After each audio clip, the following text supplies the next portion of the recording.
Welcome to ZEALANDE's rubber strap assembly tutorial using our plier. This is what you'd need.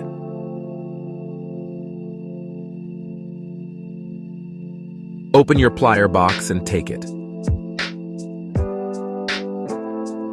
Unscrew the knobs and adjust the forks, positioning them at 45 degrees. Compress the plier so that the spring bar retracts as far as possible. Take your watch and rotate it so that the 12 o'clock position is at the bottom. Move the watch case forward, positioning it at 45 degree to 50 degree. Fit the watch onto the rubber strap, then gently release the pressure on the plier.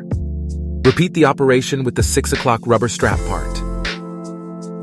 Compress the plier again so that the spring bar retracts as far as possible. Place the watch on the rubber strap, then gently release the pressure on the plier.